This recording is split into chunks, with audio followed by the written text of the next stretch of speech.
Hello students, welcome to our YouTube channel MS English tutorial. मैं हूं विकास sir. Students, आज इस वीडियो में हम लोग 12th इंग्लिश का रेनबो पार्ट 2 का सेकेंड चैप्टर हम लोग पढ़ेंगे, है ना। Bharat is my home.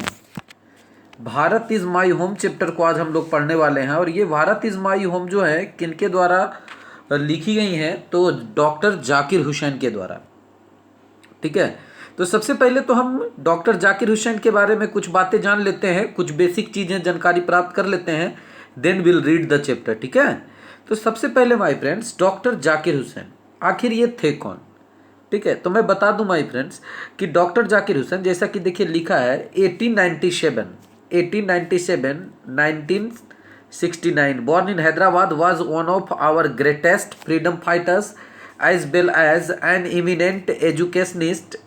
ठीक है, तो देखिए सबसे पहले चीज इसमें थोड़ी सी कम इंफॉर्मेशन दी गई है, मैं आपको क्लियर कर देता हूं कि जो डॉक्टर जाकिर हुसैन थे ये भारत के थर्ड प्रेसिडेंट थे माय फ्रेंड्स।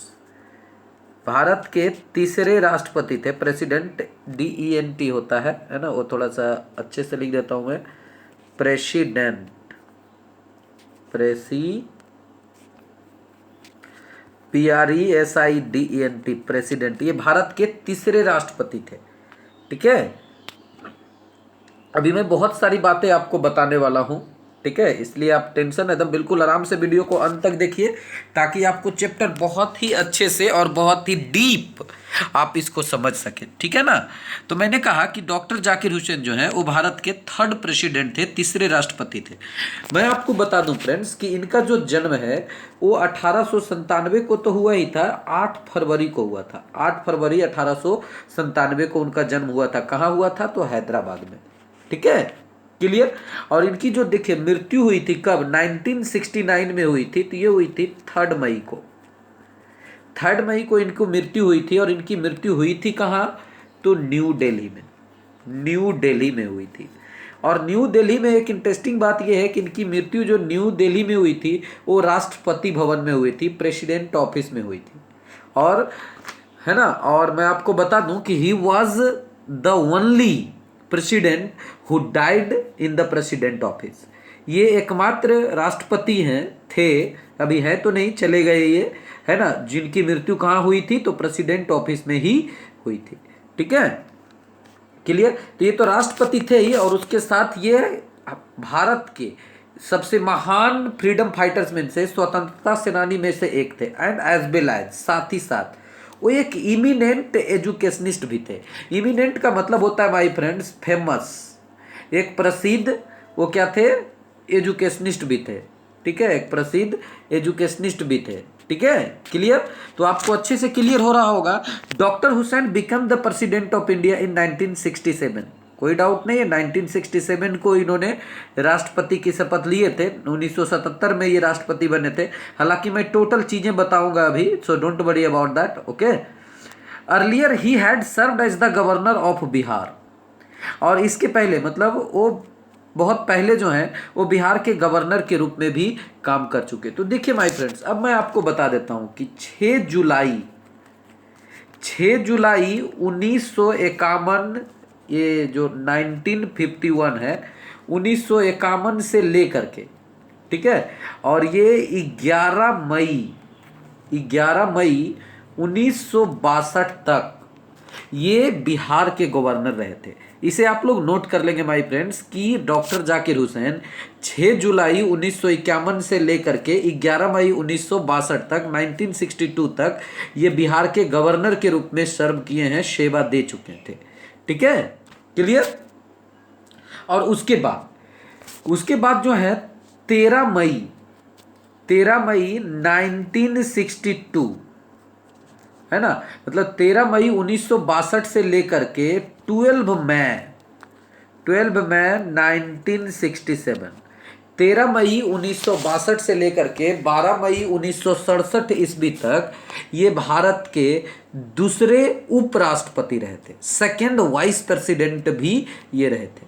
ठीक है, कब से कब तक? तो 13 मई 1962 से लेकर 12 मई 1967 तक। ठीक है, और मैं बता दूं माय फ्रेंड्स कि 13 1967 से लेकर 3 मई 1969 तक ये भारत के तीसरे राष्ट्रपति रहे थे, थर्ड प्रेसिडेंट रहे थे। और ये जो 3 मई 1969 को इनकी डेथ हुई थी, कहाँ हुई थी? राष्ट्रपति भवन में ही हुई थी। इन्होंने अपना पूरा कार्यकाल पूरा नहीं किया था, ठीक है। इनकी मृत्यु मात्र 2 साल में ही हो गई थी, 2 साल से 10 दिन पहले, ठीक है। क्लियर? तो अब मैं तो ये तो हो गई उनकी बारे में, डॉक्टर जाकिर हुसैन के बारे में थोड़ी सी जानकारी हम लोगों को मिला। और अब जो है हम लोग चैप्टर के बारे में बात करते हैं। देखिए, सबसे पहले Bharat is my home is an extract from the speech he gave in 1967 after, है ना, after taking the oath as president. ये जो भारत इज माई होम, ये जो चैप्टर पढ़ने वाले हैं माय फ्रेंड्स, ये एक स्पीच है। ये स्पीच से लिया गया एक्सट्रैक्ट है, जो कब उन्होंने डिलीवर किया था? तो 1967 ईस्वी को डिलीवर किया था। कब? तो जब उन्होंने प्रेसिडेंट के रूप में, राष्ट्रपति के रूप में, थर्ड राष्ट्रपति के रूप में जब वो शपथ लिए थे, उसके जस्ट बाद उन्होंने स्पीच दिया था। उसी से ये चीज ली गई है, ठीक है। तो ये आपको अच्छे से क्लियर हो रहा होगा, कोई परेशानी नहीं हो रही होगी, आई थिंक। अब देखिए, यहां से एक सबसे पहला ऑब्जेक्टिव क्वेश्चन बन जाएगा आपका कि भारत इज माई होम आखिर क्या है। तो देखिए, ऑप्शन में आपका आ सकता है कि ये ड्रामा है, नोवेल है, एशे है और स्पीच है। तो आपका आंसर क्या होना चाहिए? तो स्पीच है माय फ्रेंड, ठीक है। In his first speech as the president of India, मतलब भारत के राष्ट्रपति के रूप में अपने पहले स्पीच में डॉक्टर जाकिर हुसैन प्लेजेज का मतलब होता है शेयर, कसम खाना। वो कसम खाते हैं himself to the service of totality of India's culture.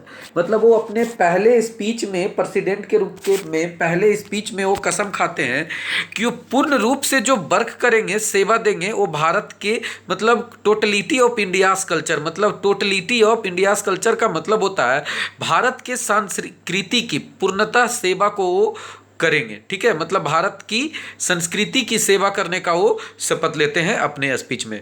तो इसी चीज को देखेंगे। देखिए, टाइटल बहुत ही सुंदर है, भारत इज माई होम। इसका मतलब है कि डॉक्टर जाकिर हुसैन जो है भारत को अपना घर कहा था, इसमें कोई डाउट नहीं है। इन्होंने कहे थे कि भारत मेरा घर है जब वो स्पीच दे रहे थे, ठीक है। तो let's begin the chapter. Clear my friends? Let's start.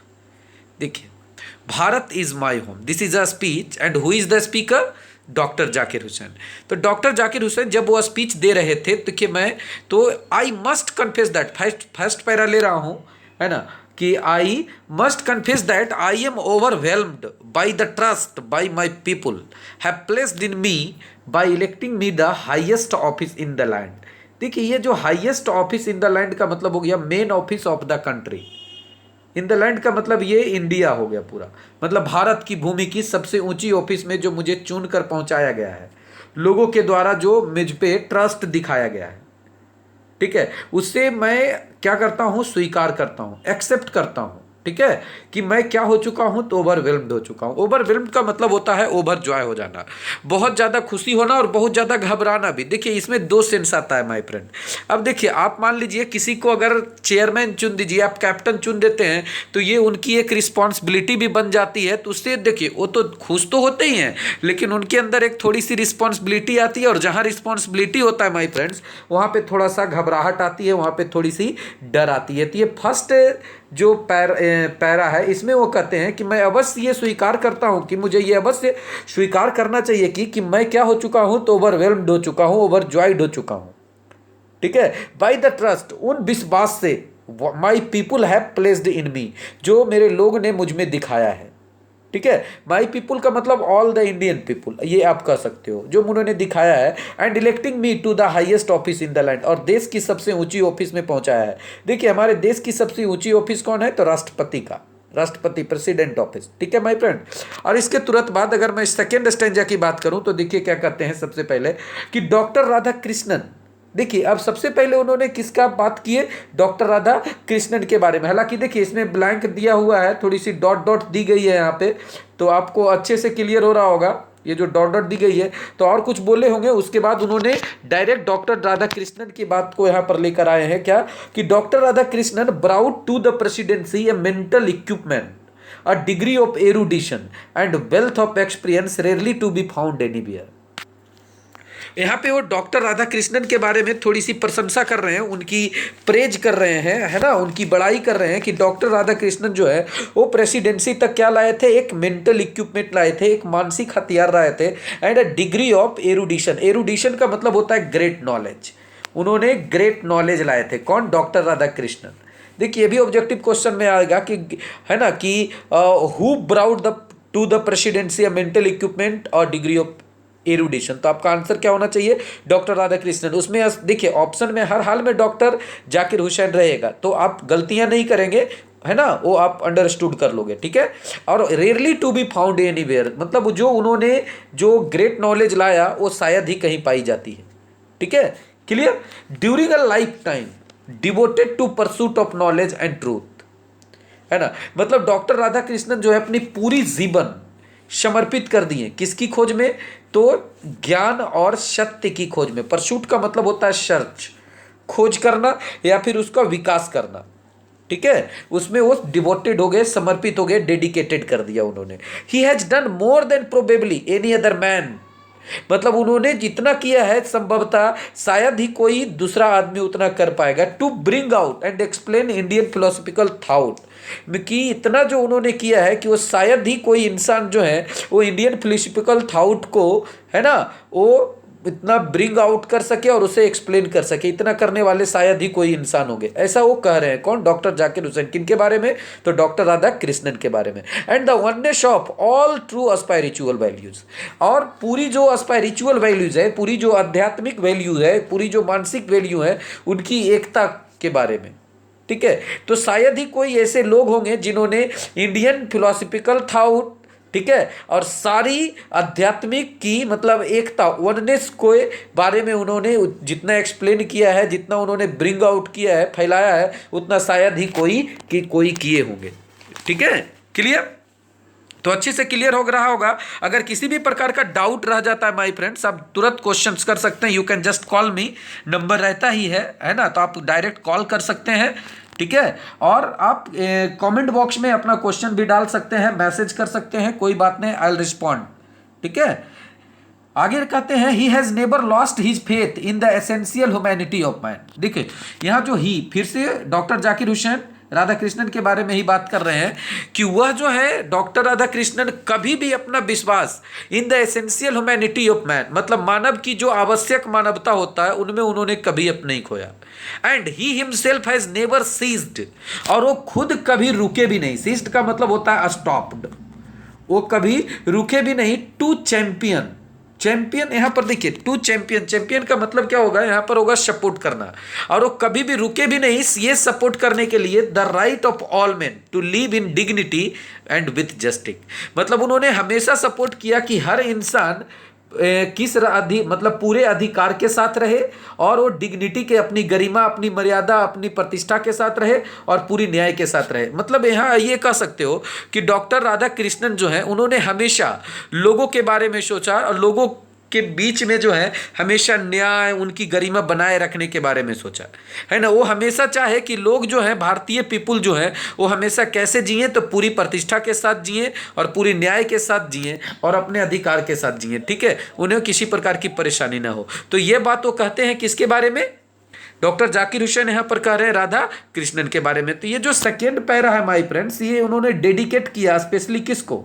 तो डॉक्टर राधा कृष्णन को। क्लियर हुआ?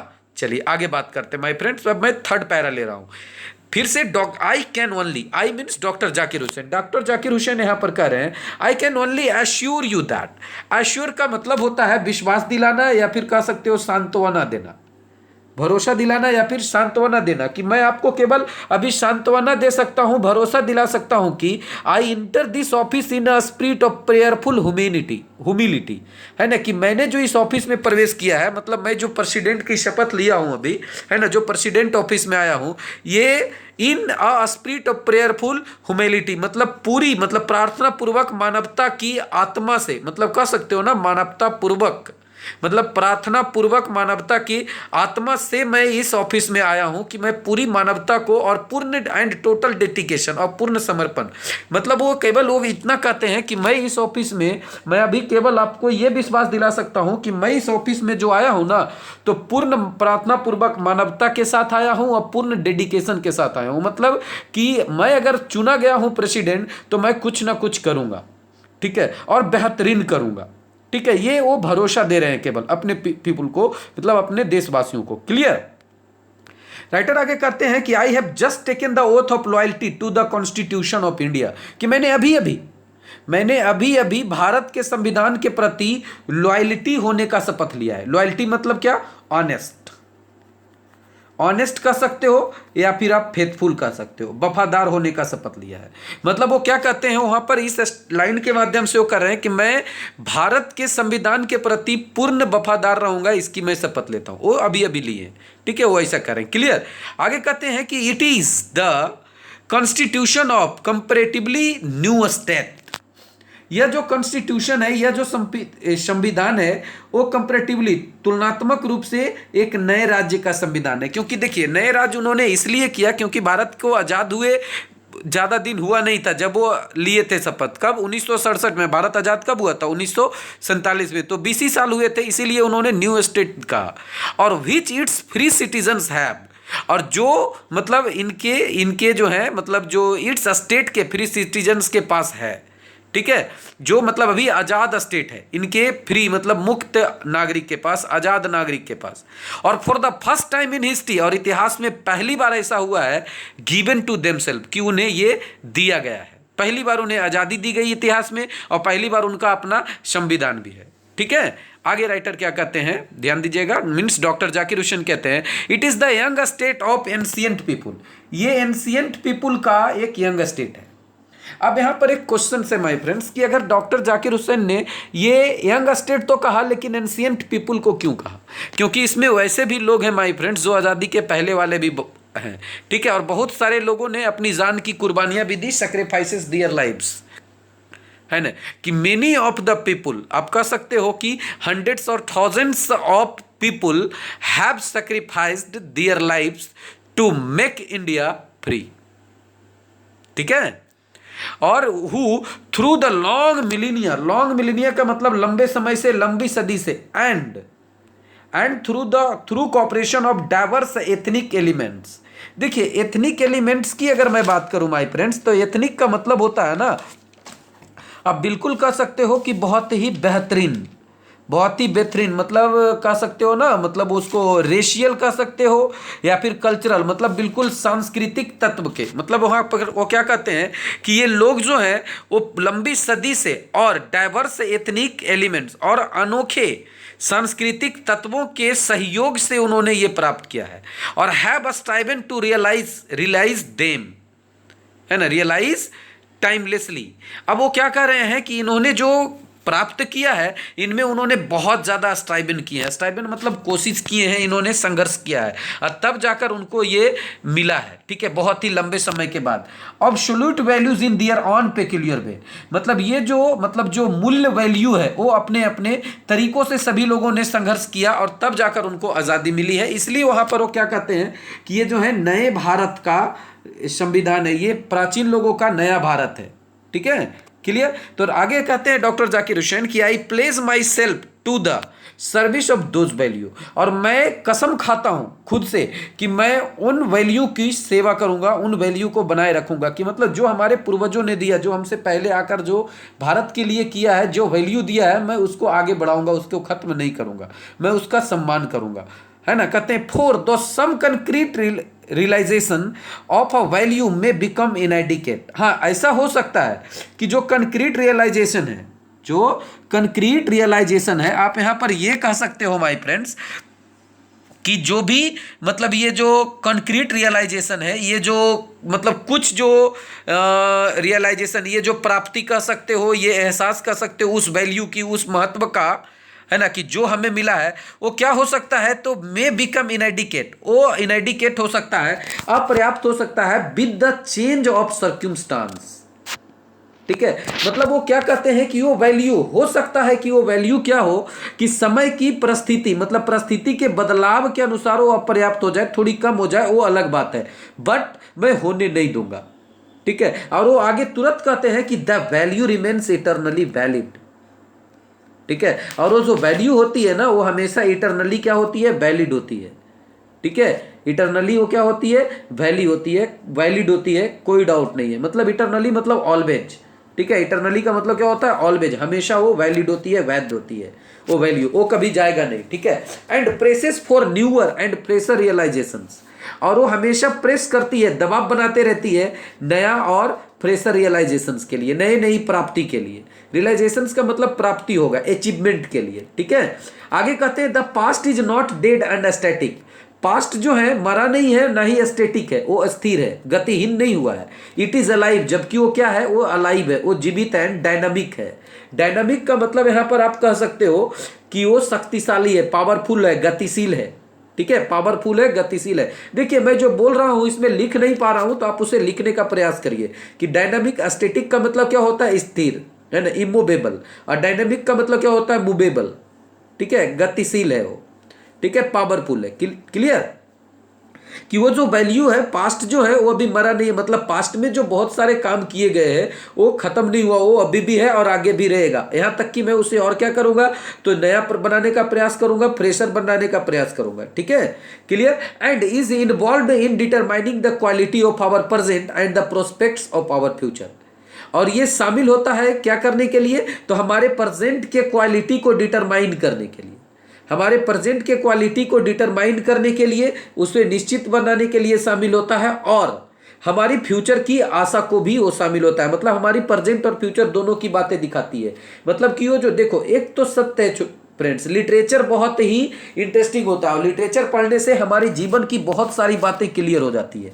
देखिए एक चीज मैं बता देता हूं, आज आप पढ़ाई कर रहे हो, आज आप पढ़ाई कर रहे हो, तो इसका फायदा आपको आज नहीं मिलेगा, कल मिलेगा। तो बोलिए जब कल मिल रहा है तो आज आपके लिए क्या हो गया, पास्ट हो गया ना। जो आपने आज तक पढ़ा, जो आपने मेहनत किया, उसका फायदा कब मिल रहा है, अब मिल रहा है। मतलब पास्ट क्या खत्म हो गया है, वो खत्म नहीं हुआ माय फ्रेंड्स, वो अभी भी है, वो आपके पास है ना, वो नॉलेज, जो ज्ञान आपके पास है, तो खत्म नहीं हुआ है। ठीक है, और यही इसी पे अगर आप मेहनत करते हैं तो आपका फ्यूचर भी क्या होगा, तो ब्राइट होगा। क्लियर, तो ये अच्छे से क्लियर हो गया होगा आई थिंक। आगे राइटर देख के क्या कहते हैं, डॉक्टर जाकिर हुसैन आगे कहते हैं, the process of its constant renewal. Constant का मतलब निरंतर या लगातार। मैं बार बार कह रहा हूं कि मैं लिखूंगा नहीं, लेकिन आप लोग मीनिंग लिखते जाइए। ठीक है, कांस्टेंट का मतलब क्या होता है, कंटिन्यूअस, है ना, लगातार। रिन्यूअल मतलब नवीनीकरण करना, नया बनाते रहना। ठीक है, और इसका जो लगातार नया करने की जो प्रक्रिया है, इंडिड, सचमुच, वास्तव में, रियल में, the process of growth of national culture and national character.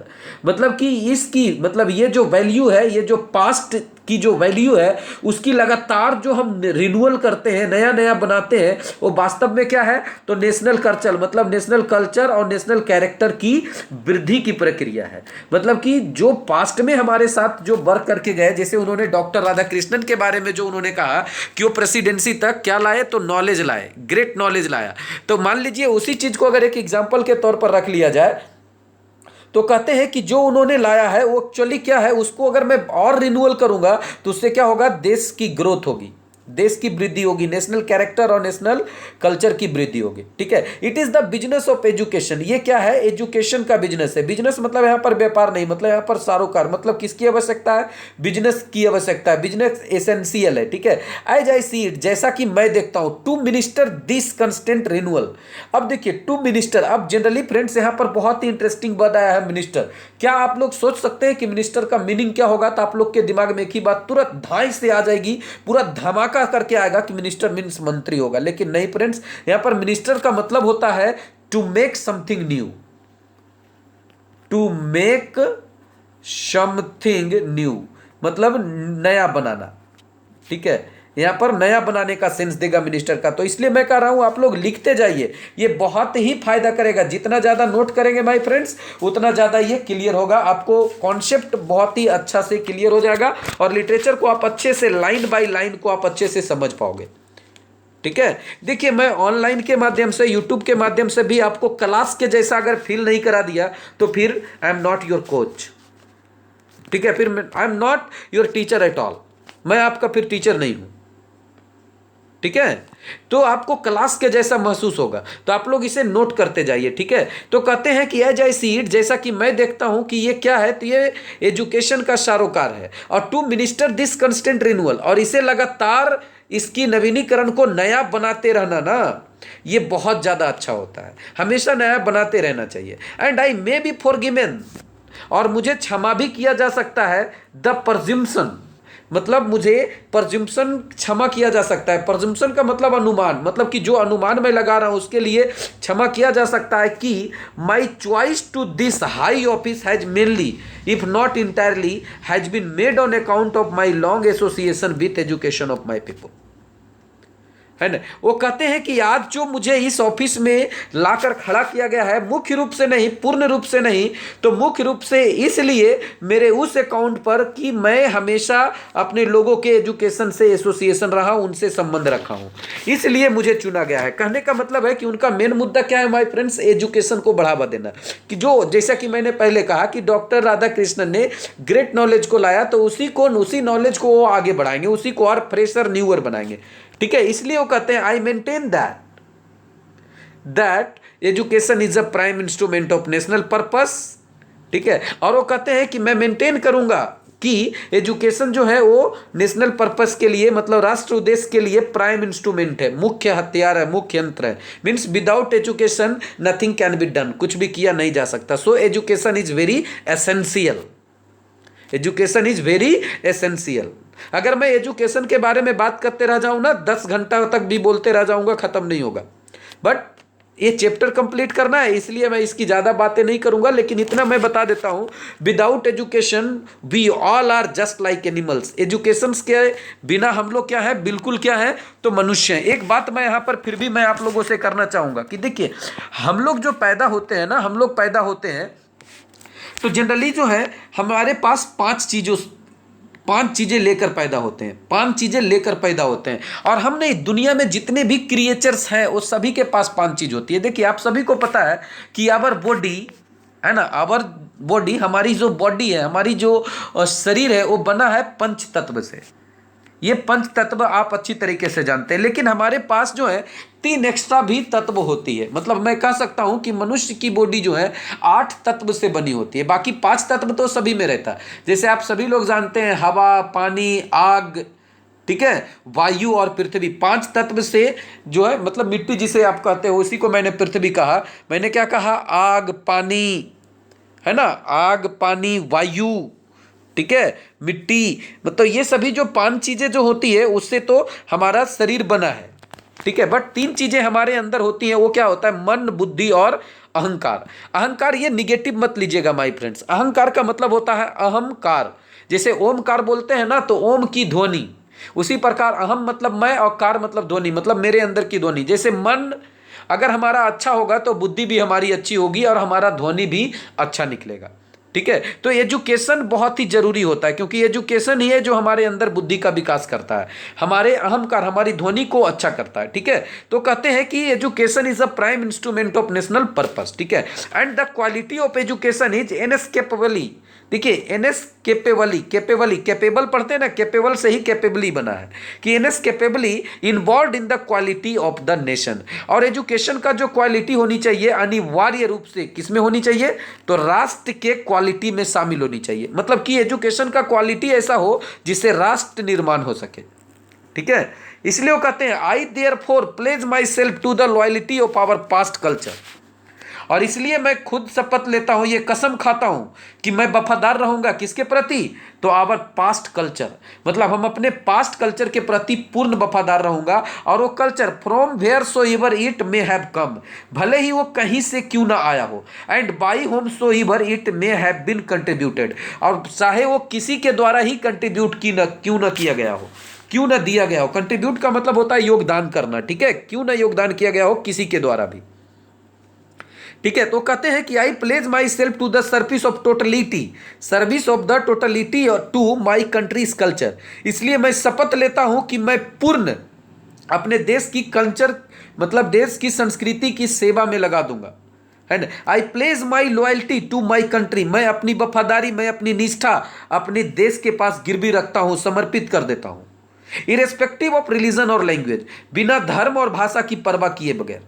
I place myself to work for its strength and progress, और मैं कसम खाता हूं कि मैं इसकी ताकत और उन्नति के लिए काम करूंगा। किसकी ताकत? अपनी देश की ताकत, अपनी देश की संस्कृति के ताकत और उन्नति के लिए काम करूंगा। And for the welfare of its people without distinctions of caste, colour and creed, और इसके लोगों की भलाई के लिए। वेलफेयर का मतलब होता है भलाई, मतलब लोगों की भलाई के लिए मेरा सेवा होगा, है ना। और बिना डिस्टिंक्शन का मतलब भेदभाव, बिना जाति, कलर, क्रीड, धर्म के भेदभाव के मैं सभी लोगों की भलाई के लिए काम करूंगा। ठीक है। वो आगे कहते हैं कि the whole of Bharat is my home. देखिए, मैंने पहले कहा था कि टाइटल में ही मैंने कहा था कि जाहिर सी बात इन्होंने ऐसा जरूर कहा होगा, ठीक है, कि whole of Bharat is my home and its people are my family. मतलब वो कहते हैं कि है ना, Bharat is his home and its people are his family, मतलब पूरा भारत उनका परिवार है, पूरा भारत उनका घर है, और पूरे लोग जो इंडियंस हैं वो उनका क्या है? फैमिली है। The people have chosen to make me the head of this family for a certain time, और लोगों ने मुझे चुना है क्या बनाने के लिए? तो इस परिवार का मुखिया बनाने के लिए, फॉर अ सर्टेन टाइम, एक निश्चित समय के लिए। प्रेसिडेंट कितने? 5 साल के लिए होते हैं। तो क्लियर कहते हैं कि मुझे 5 सालों के लिए इस परिवार का मुखिया बनाया गया है, और मैं तो इसकी दायित्व को निभाऊंगा। इसीलिए वो कहते हैं it shall be my earnest endeavour. Earnest endeavour का मतलब होता है भरसक प्रयास, मतलब मेरा पूर्ण प्रयास होगा to seek to make this home strong and beautiful, है ना, कि मेरा पूरा प्रयास होगा कि मैं क्या कर सकूं, तो इस घर को स्ट्रांग और ब्यूटीफुल बनाने का प्रयास कर सकूं। ठीक है। यहां पर सीख का मतलब, जैसे सीख का मतलब सर्च करना होता है, लेकिन यहां पर होगा कोशिश करना, ठीक है, प्रयास करना। इसी घर को मैं स्ट्रांग और ब्यूटीफुल बनाने का प्रयास करूंगा, है ना। ए वर्दी home for a great people engaged in the fascinating task of building up a just and prosperous and graceful life. वो कहते हैं वर्दी होम, मतलब मैं उसे कैसा घर बनाऊंगा? देख, मतलब कह सकते हो ना, सर्वगुण संपन्न जिसको बोलते हैं, मतलब सुखद गुण संपन्न घर बनाऊंगा। किसके लिए? द ग्रेट पीपुल, मतलब हमारे देश में जितने भी लोग हैं जो इंगेज्ड हैं, मतलब बहुत सारे लोग इसमें काम कर रहे हैं ना, बिल्डिंग अप कर रहे हैं इस फैसिनेटिंग कार्य को। फैसिनेटिंग मतलब मनमोहक, मतलब कि इस देश में जो है बहुत सारे लोग जो है इस मनमोहक कार्य को कर रहे हैं, मतलब इस देश के आगे निर्माण करने के लिए। ठीक है। Just and prosperous and graceful life, मतलब वो कैसा एक मतलब सुखद लाइफ बनाने के लिए, तो मैं उसमें पूरा का पूरा प्रयास होगा मेरा। ठीक है। आगे क्या कहते हैं, ध्यान दीजिएगा माय फ्रेंड्स, मैं बात करने वाला हूं para number 6। The family is big and is constantly growing at a rather inconveniently. Conveniently का मतलब होता है असुविधाजनक से। असुविधाजनक से का मतलब कह सकते हो बेढंगेपन से। उसके बाद आप कह सकते हो कि मतलब कि बहुत ही ज्यादा तेजी से, मतलब जितना नहीं होना चाहिए उतनी तेजी से। तो कह रहे मेरा परिवार तो बड़ा है और निरंतर क्या होता जा रहा है, बहुत ही तेज गति से ये परिवार बढ़ता भी जा रहा है, मतलब इनकी जनसंख्याएं बढ़ती जा रही है। और आप सभी को मालूम है माय फ्रेंड्स कि भारत की जनसंख्या तेजी से बढ़ रही है, नो डाउट अबाउट दैट। ठीक है। जब हमारा भारत आजाद हुआ था तो 30 से 35 करोड़ आबादी थी और आज 135 करोड़ है। तो इस चीज को आप समझ सकते हैं कि कितना तेजी से बढ़ा है। ठीक है। तो इसीलिए वो कहते हैं कि we shall have to participate, we shall each one of us, मतलब हम में से सभी को हैव टू पार्टिसिपेट, क्या करना होगा? पार्टिसिपेट करना होगा unsparingly in building its new life. Unsparingly का मतलब तो ऐसे जनरली होता है विदाउट हैविंग मर्सी, इसका मतलब होता है बिना दया का, लेकिन यहां पर वो कहते हैं बिना रुके, है ना, पूर्ण निष्ठा के साथ, मतलब इसकी नई लाइफ का मतलब हमारे देश की जो नई जीवन है इसको बनाने का में पूरा हमें क्या करना होगा? पार्टिसिपेट करना होगा। Each in his on way, और हर किसी को अपने अपने तरीके से। देखिए एक बात बता देता हूं माय फ्रेंड, एक कहावत है ना, अकेला चना भाड़ नहीं फोड़ता, ये सच्चाई बात है। एक इंसान कुछ भी नहीं कर सकता। जैसे देश का प्रधानमंत्री, राष्ट्रपति कितना ही अच्छा हो, लेकिन अगर नीचे वाला कर्मचारी अच्छा नहीं होगा ना, तो देश कभी विकसित नहीं हो सकता। और हमारे देश का ये दुर्भाग्य है कि गवर्नमेंट तो अच्छा मिलता है लेकिन उसके नीचे का कर्मचारी अच्छा नहीं मिलता। ठीक है। अभी मैं प्रेजेंट गवर्नमेंट की बात नहीं करूंगा, जैसे हमारे भारत के वैसे वैसे भी पीएम रह चुके हैं। आप नाम सुने होंगे लाल बहादुर शास्त्री, श्री लाल बहादुर शास्त्री का नाम सुने होंगे। मैं बता दूं माय फ्रेंड्स कि वो प्रधानमंत्री बनने के बाद भी वो फटे हुए धोती पहना करते थे, उनका खुद का घर भी नहीं था। पता है, जब वो कार खरीदने गए थे तो खुद की कार भी उन्होंने लोन पर खरीदी थी। जब वो बैंक गए और जाके मैनेजर के सामने खड़ा हो गए, मैनेजर का हालत खराब हो गया कि भाई क्यों आ गए, प्रधानमंत्री पीएम क्यों आ गए। और जब वो कहते हैं भाई कि मेरा लोन पे गाड़ी दे दो, ठीक है, मुझे लोन लेना है। अब बोलिए कोई इतने शॉकिंग कौन हो सकता है। आज हमारे मोदी को देखिए तो 10 ठो गाड़ी आगे पीछे घूमेगी, करोड़ों रुपए का सूट और जैकेट रहता है, ठीक है। बट लाल बहादुर शास्त्री ऐसे नहीं थे माय फ्रेंड्स, ठीक है, क्लियर। तो इसलिए वो कह रहे हैं कि बहुत सारे लोगों ने इन बनाने का, सभी अपने अपने तरीके से प्रयास कर रहे हैं इसको बनाने के लिए, और मैं भी उसमें सहयोग करूंगा, ठीक है। फॉर सीयर साइज, क्योंकि sheer size the task ahead of us, ahead of us का मतलब होता है हमारे सामने, टास्क का मतलब कर्तव्य काम, और सीयर साइज का मतलब होता है बड़े आकार का। क्योंकि जो हमारे सामने जो बड़े आकार का काम है ना, आर सो डिमांडिंग, वो इतनी डिमांडिंग है कि no one can afford to sit back and just watch. मतलब कि कोई भी फालतू बैठ नहीं सकता, हाथ पे हाथ धरे बैठ नहीं सकता, और कोई बैठकर देख नहीं सकता, और लेट फ्रस्ट्रेशन बिकम, और निराश भी होने नहीं दे सकता। इंडेमिक इन आवर कंट्री, मतलब हमारे देश में जो है, यहाँ पर वो ये कहना चाह रहे हैं कि ये इतनी डिमांडिंग हो गई है, काम जो हमारे सामने है वो इतनी डिमांडिंग हो गई है कि इसे हमें बिल्कुल भी निराशा नहीं बनाना है, बिल्कुल भी इसे स्थानिक नहीं बनाना है, बिल्कुल भी जाति नहीं बनाना है अपने कंट्री में। मतलब इसे क्या करना है, पूर्ण निष्ठा के साथ काम करना है, ठीक है। The situation demands of us work, ये सिचुएशन जो है हमसे काम मांग रही है। वर्क एंड मोर वर्क, मतलब काम और काम मांग रही है। साइलेंट एंड सिंसियर वर्क, मतलब पूरी ईमानदारी से काम मांग रही है। Solid and steady reconstruction of the whole material and cultural life of our people, मतलब हमारे लोगों का जो मटेरियल, मतलब भौतिक और सांस्कृतिक जीवन है ना, उसकी पूर्ण संरचना करनी होगी, और पूर्ण संरचना करने के लिए पूरा दिल से काम करना होगा, पूरी लगन से लगानी होगी, ठीक है। इसलिए वो ऐसा कह रहे हैं, ठीक है, क्लियर। तो आपको अच्छे से क्लियर हो रहा होगा माय फ्रेंड्स। आगे मैं बात करूं पैरा नंबर 7 की, कि दिस वर्क, यह जो काम है, एज आई सी इट, जैसा मुझे लगता है, जैसा मैं देखता हूं, हैज 2 एस्पेक्ट्स, इसके 2 पहलू हैं। मतलब जिस काम के बारे में वो चर्चा करने वालों है, इसका 2 पहलू है। Work on oneself and work for the society, oneself और work for the society around. एक खुद के काम के लिए, खुद के लिए काम करना, और एक सोसाइटी के लिए काम करना, ठीक है। देखिए सबसे पहले ये सत्य है माय फ्रेंड्स, ये दिमाग में आप लोग बैठा लीजिए। मैं पहले होता है मैं, उसके बाद मेरा, उसके बाद कोई और। मतलब पहले खुद के लिए काम करना, फिर अपनों के लिए, उसके बाद सोसाइटी के लिए। एक बात मैं बता दूं, इसका मतलब क्या होता है, इसका मतलब ये होता है कि अगर मैं खुद भूखा रहूं तो मैं अपने परिवार को खाना भी नहीं खिला सकता, वो भी भूखे रहेंगे। और अगर मैं और मेरा परिवार भूखा है तो मैं समाज को क्या दूंगा, कुछ नहीं, ठीक है। They are mutually fruitful aspects of work, और ये दोनों काम, मतलब खुद के लिए काम करना और समाज के लिए काम करना, दोनों ही क्या है, तो फ्रूटफुल है, लाभदायक है, म्यूचुअली फ्रूटफुल है, ठीक है। The work on oneself is to follow the urge towards moral development, मतलब खुद के लिए काम करने का मतलब क्या है कि मोरल डेवलपमेंट करना, नैतिक विकास करना, as a free person and under self imposed discipline, कि जैसा कि एक फ्री इंसान, मतलब एक आजाद इंसान करता, और अंडर सेल्फ इम्पोज डिसिप्लिन, मतलब खुद, मतलब अपने अनुशासन के अंतर्गत जो काम करता है, ठीक है। ओ, और ये अगर करता है ना, तो which alone can render that development possible, और वो अकेले ये साबित कर देगा, वो बता सकता है, वो प्रस्तुत करेगा। रेंडर का मतलब होता है बताना है, प्रस्तुत कर सकता है कि डेवलपमेंट पॉसिबल है। अगर आप खुद विकास करोगे ना, तो आपका फैमिली का विकास अपने आप हो जाएगा, और फैमिली का विकास हुआ, समाज का विकास करेंगे, समाज विकास हुआ, देश का विकास हो जाएगा, ठीक है। लेकिन बस पहले कोशिश करनी होगी, आगे आना होगा, आगे नहीं आएंगे तो कुछ नहीं होने वाला माय फ्रेंड्स। आगे कहते हैं इट्स इंड प्रोडक्ट। देखिए इंड प्रोडक्ट का मतलब होता है रिजल्ट, और इसका परिणाम क्या होगा, is a free moral personality. ये क्या होगा, एक नैतिक पर्सनालिटी होगा इसका परिणाम, अगर ऐसा करते हैं तो।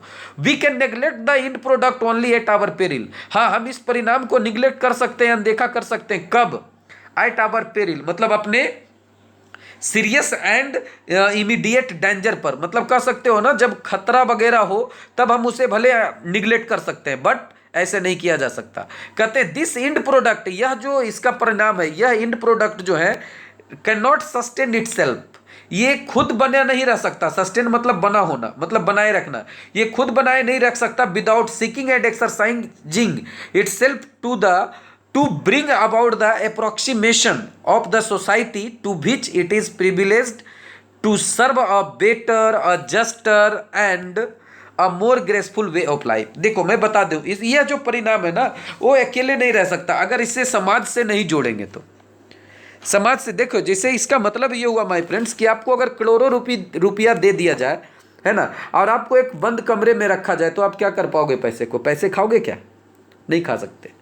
ठीक है, तो इसलिए वो कहते हैं कि इसे समाज के नजदीक आना होगा। अप्रोक्सीमेशन का मतलब होता है coming near but not exactly, पूरी तरह से मतलब नॉट एग्जैक्टली, मतलब नजदीक आना, भले ही वो पूरी तरीके से ना आए, लेकिन नजदीक आना होगा। नहीं आएंगे तो वो काम नहीं चलेगा, समाज में आपको रहना ही होगा। ठीक है, और वही प्रिविलेज्ड होता है जो लागू होता है, to serve to a better, और तब जाकर वो सर्व हो पाएगा, अच्छा से सेवा हो पाएगा, एक अच्छे के लिए, एक जस्टर, न्याय संगत, and a more graceful life, मतलब ज्यादा सुखद। ग्रेसफुल का मतलब होता है सुखद, सुंदर लाइफ के लिए। ठीक है, क्लियर। कहते the individual can not grow in full perfection. कोई भी इंडिविजुअल मतलब व्यक्तिगत पर्सन, एक अकेला इंसान परफेक्शन को प्राप्त नहीं कर सकता, पूर्णता प्राप्त नहीं कर सकता without a corresponding advances of the collective social extension. अगर वो समाज में ना रहे तो, एक ग्रुप में ना रहे तो उसकी कोई वैल्यू नहीं है, वो पूर्णता को कभी प्राप्त नहीं कर सकता। इसलिए कहते हैं लेट अस रिसॉल्व। रिसॉल्व का मतलब यहां पर होगा संकल्प करना, कि चलो भाई हम लोग संकल्प करते हैं, ये प्रतिज्ञा लेते हैं, to get wholeheartedly engaged, कि हम लोग पूरी तरीके से दिल से इंगेज्ड रहेंगे, बिजी रहेंगे इन टू एस्पेक्ट्स ऑफ वर्क, इन दोनों काम में। कौन सा काम? Individual and social. तो आपको अच्छे से क्लियर हो रहा होगा माय फ्रेंड्स। ठीक है, तो स्टूडेंट्स आप लोग बेहतरीन से इसको पढ़िए, नोट करते जाइए, मैं बार बार इस पे जोर दे रहा हूं। और this dual effort will give to the life of our state a special flavour. और ये दोहरी प्रयास जो होगा ना, वो हमारे स्टेट के जीवन को, लाइफ को एक स्पेशल फ्लेवर देगा। मतलब हमारे देश की जीवन को, हमारे देशवासियों के लोग, हमारे देशवासियों के जीवन में एक स्पेशल फ्लेवर बिखेर देगा, एक खास प्रकार का फ्लेवर बिखेर देगा। ठीक है, मतलब उसका एक बढ़िया रिजल्ट आएगा। For the state to us will not be just an organisation. देखिए फॉर अस यहां पर ऐसे होगा, पहले फॉर अस, हमारे लिए द स्टेट, हमारे लिए स्टेट केवल एक ऑर्गेनाइजेशन ही नहीं होगा, मतलब पावर का ऑर्गेनाइजेशन नहीं होगा, बट अ मोरल ऑर्गेनाइजेशन। ये केवल ताकत का ऑर्गेनाइजेशन नहीं होगा, एक मतलब ताकत का संगठन नहीं होगा, बल्कि नैतिक संगठन होगा। देखिए फ्रेंड्स, एक तो सत्य बात है, अगर नैतिकता नहीं हो तो सब कुछ खत्म। मानवता होनी चाहिए। अगर आपके अंदर मानवता नहीं है तो कुछ नहीं है। जैसे एक कहावत है कि अगर खुद का भाई, खुद की बहन, खुद का माँ, खुद का पिता प्रॉब्लम में है तो प्रॉब्लम, तो क्या दूसरे लोग का है तो उसकी प्रॉब्लम नहीं। मैं 100% नहीं कहता, 50% तो आनी चाहिए, तभी तो मानवता है। और अगर नहीं है तो you are not a man, आप इंसान नहीं हो, यू आर एन एनिमल। आप क्या हो? जानवर हो। ठीक है, तो इसलिए ऐसा कर रहे हैं। Clear. It is a part of national temperament and inheritance from the great leader of our liberation movement. और यह पार्ट है, एक हिस्सा है नेशनल टेम्परामेंट, मतलब राष्ट्रीय प्रकृति, स्वभाव, मिजाज और विरासत जो हमें मिली है। कहां से? तो from the great leader of our liberation movement, Mahatma Gandhi. और ये जो नैतिकता जो हमें मिली है, ये जो नैतिक संगठन जो हमें मिला है, वो कहां से मिला है? तो हमारे ग्रेट लीडर, मतलब जो मुक्ति आंदोलन के महान नेता थे, उनसे हमें विरासत में मिली है। कौन? महात्मा गांधी से। और that power should be used only for national purposes. और ये कि वह पावर का इस्तेमाल होना चाहिए केवल किसके लिए? तो मोरल पर्पसेस के लिए, नैतिक पर्पसेस के लिए, नेशनल बिल्डिंग के लिए, राष्ट्र निर्माण के लिए। कहते the peace of the strong is what we shall dedicate ourself to work for. अरे भाई, ये जो आपकी ताकत है, जो आपकी शक्ति है, इसकी जो शांति है, वो आपको तभी मिलेगी जब आप अपने आप को डेडिकेट करेंगे, अपने आप को डेडिकेट करेंगे कि आप क्या करने वाले हैं, और जो काम कर रहे हैं किसके लिए कर रहे हैं। ठीक है, आप पैसा कमा रहे हो, कमा के रखते जा रहे हो, जिसका कोई यूज नहीं है। आप अच्छे से खा रहे हो ना, और बगल वाला घर में अगर कोई भूखा सो रहा है तो खाना आपको भी नहीं हजम होने वाला है। ठीक है, वो आपका हजम नहीं होने वाला है। जैसे एक सिंपल सी मैं बात बताता हूं, बुरा नहीं मानिएगा, बिल्कुल एकदम रियल फैक्ट वाली बात बोल रहा हूं माय फ्रेंड्स, कि अगर आपके घर में शादी हो और बगल वाले घर में किसी की डेथ हो गई, क्या आपकी शादी में वो खुशियां रहेंगी? कभी नहीं हो सकती माय फ्रेंड। तो हर हाल में शांति तभी मिलेगी जब आप अपने आप को डेडिकेट करेंगे कि आप जो वर्क कर रहे हैं वो किसके लिए कर रहे हैं। ठीक है, तो इसलिए अंत में वो अपनी स्पीच को अंत कर रहे हैं, है ना, कि I have full faith in my people, कि मैंने, मेरे लोग में जो है, मुझे पूरा विश्वास है कि they will bring fourth bring fourth का मतलब होता है उत्पन्न करना, पैदा करना। ठीक है, ब्रिंग फोर्थ एक फ्रेजल वर्ब है। Bring fourth the energy requisite, requisite का मतलब होता है आवश्यक, नेसेसरी। मतलब वो कहते हैं कि मुझे पूरा विश्वास है अपने लोगों में कि वे लोग जो है आवश्यक एनर्जी उत्पन्न करेंगे, पैदा करेंगे for the satisfactory performance of this dual task. मतलब ये दोनों कार्य का जो है मतलब संतोषजनक प्रदर्शन के लिए एक आवश्यक एनर्जी को पैदा करेंगे, ये मुझे पूरा विश्वास है। और it shall be my privilege, it shall be my privilege, यहां पर प्रिविलेज का मतलब होगा सौभाग्य, और ये मेरा सौभाग्य होगा टू कंट्रीब्यूट माई शेयर, कि मैं भी उसे अपना शेयर दे सकूं टू दिस इंचेंटिंग इंटरप्राइज, है ना। ये जो मनमोहक नई योजना है, जो ये दोनों काम है, इसमें मैं अपना भी योगदान दे सकूं, है ना। तो इसलिए तो देखिए इस स्पीच से हमें एक ग्रेट लेसन मिलता माय फ्रेंड्स, कि हम अकेले कुछ नहीं कर सकते, एक प्रेसिडेंट और प्राइम मिनिस्टर कुछ नहीं कर सकता, उनके साथ सहयोग रहकर ही देश का विकास संभव है। ठीक है, जैसे एक सिंपल सी बात मैं आपको बताना चाहूंगा कि अगर आपके पिताजी भले ही कितना पैसा कमा कर क्यों ना रख दिए, लेकिन अगर आप सपोर्ट नहीं करते, अगर आप नालायक हो, तो पूरे पैसे क्या हो जाएंगे, बर्बाद हो जाएंगे, पूरी धन संपत्ति बर्बाद हो जाएगा। ठीक है, सब कुछ खत्म, मतलब आपका घर पूरा बिखर गया। अगर घर बिखरेगा तो धीरे धीरे समाज भी बिखरेगा, क्योंकि आप लोगों के बारे में भी उससे फिर गलत करना चाहोगे। ठीक है, तो आओ समाज बिखरेगा तो फिर देश भी बिखर जाएगा माय फ्रेंड। ठीक है, तो आई थिंक आपको ये चैप्टर अच्छे से समझ में आ गया होगा। अगर ये वीडियो पसंद आया होगा तो आप जरूर लाइक करिए, और जितना ज़्यादा से ज़्यादा शेयर करिए, पूरे इंडिया में फैला दीजिए, सॉरी पूरे बिहार में जरूर फैलाइए, क्योंकि ये लिटरेचर बुक स्पेशली बिहार वालों के लिए है, बट ये जो लेसन्स हैं ये पूरे इंडिया के लिए यूजफुल है, नो डाउट अबाउट दैट। ठीक है, तो जितना ज़्यादा से ज़्यादा हो अपने दोस्तों के पास शेयर करिए, ताकि उन्हें भी इसका फायदा मिल सके। ठीक है, और कोशिश करिए इसमें जितने भी ऑब्जेक्टिव क्वेश्चंस होते हैं, जैसे फिल इन द ब्लैंक्स है ना, शॉर्ट क्वेश्चन आंसर है, इसे सॉल्व करने का प्रयास करिए। ठीक है, तो इससे आपको क्या होगा, एक अलग प्रकार की एक्सपीरियंस आएगी। ठीक है, तो इस वीडियो में फिलहाल इतना ही। All the very best, thank you.